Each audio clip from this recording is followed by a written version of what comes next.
تکبیر تشریق کی ابتدا کا کیا مسئلہ ہے؟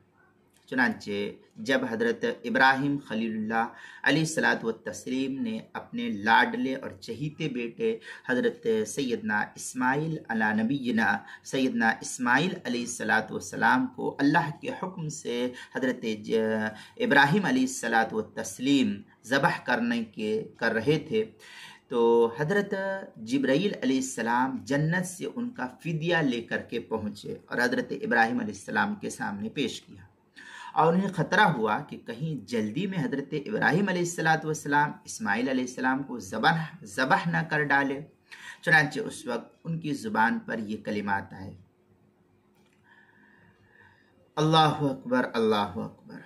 حضرت ابراہیم علیہ السلام نے جب حضرت جبریل امین علیہ السلام کو دیکھا تو فوراً بول پڑے، لا الہ الا اللہ اللہ اکبر۔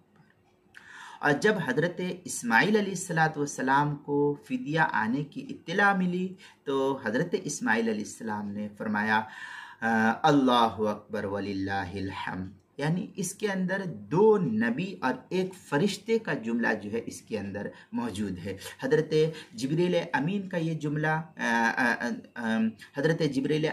جملہ اللہ اکبر اللہ اکبر، اور حضرت ابراہیم علیہ السلام کا جملہ لا الہ الا اللہ واللہ اکبر، کہ اللہ کے سوا کوئی معبود نہیں، اللہ ہی بڑائی کے لائق ہے۔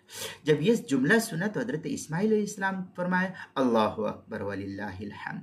یہ جو ہے یہ تفصیل فقہا نے اس کی نقل کی ہے کہ اس طریقے سے جو ہے یہ نقل کیا ہے۔ چنانچہ یہ تفصیل دیکھنے تو البحر الرائق کے اندر ہے، قال فی البحر وقد ذکر الفقهاء انه معصور عن الخلیل علیہ السلام واصله ان جبرائیل علیہ السلام لما جاء بالفدا۔ اس طریقے کی عبارت البحر الرائق جلد نمبر 2 صفحہ نمبر 165 باب العیدین جو HM سعید کراچی کا چھپا ہوا نسخہ ہے، اس کے اندر اس کو دیکھ سکتے ہیں۔ اور قربانی کے مسائل کا انسائکلوپیڈیا، اس کے حروف تہجید تا تکبیر تشریق کی ابتدا صفحہ نمبر 50 اور صفحہ نمبر 51 پر اس کی تفصیل نقل کی گئی ہے، وہاں دیکھ سکتے ہیں۔